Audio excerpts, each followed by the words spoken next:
Now that you have passed the second pronunciation test, it's time to look at some grammar again. In this lesson, you will discover that in French, all nouns have a gender. In English, only living beings have genders, along with some rare non-living exceptions, such as boats.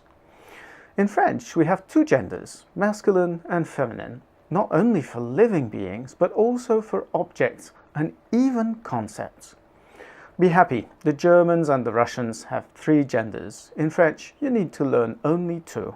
So it's important to learn the gender along with the noun when you learn a new word, and sometimes the plural as well. We too have funny stuff like foot that becomes feet. Back to the subject, do not learn pomme, but rather une pomme. Besides, use un and une rather than la or le. You will understand why.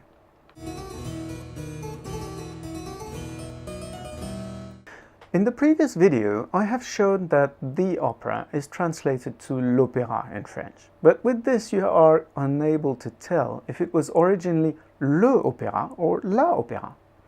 By memorizing un opéra rather than l'opéra, you will remember that it is masculine. Besides using un and une, I advise you to use mnemonics to record the gender of French nouns. It's really up to you to choose the technique you prefer. Here are a couple. You can associate in your mind a picture of something feminine or something masculine, like a skirt on feminine nouns and a moustache on masculine ones. Or you can use a female voice for feminine nouns, une pomme, and a masculine one for others, un citron. There are many possibilities. It's up to you to choose one.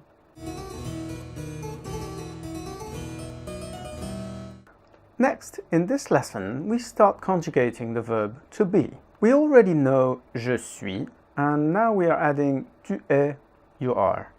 Bear in mind that this verb is a little special and very unorthodox, and that is not different in English with I am, you are, he is, which looks nothing like any other verb.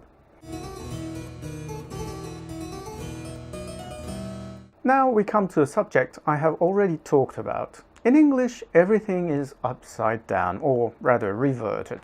You say a red apple, but it's incorrect. You should say un apple red. This is the correct way. This is why we say une pomme rouge. But it is not always the case. Otherwise, the English would learn French in a few days, and the French would be very upset. Some adjectives may be placed before the noun, although most adjectives follow the noun. To remember which ones are reversed and are placed after the noun, just like in English, you can remember the term bangs, which stands for beauty, age, number, goodness, size. But don't be obsessed with those for now. You will learn little by little with practice.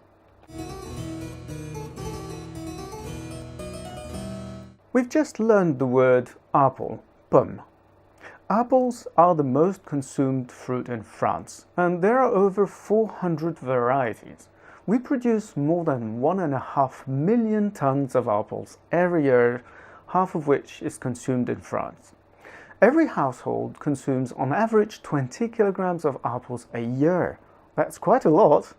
Along with consuming raw apples, we make pies, puree, juice, cider, a strong alcohol called calvados, and many other things with apples. We even call potatoes pommes de terre, ground apples. In fact, our former president Jacques Chirac picked the slogan "Mangez des pommes, eat apples," to encourage French people to consume French products. It is as important as that.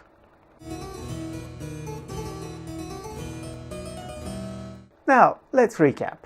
Je suis, I am. Tu es, you are. The man is l'homme, not le homme. Always learn nouns in the form un something or une something, such as une pomme, an apple. Red is rouge. That's all for now. See you soon in the next video.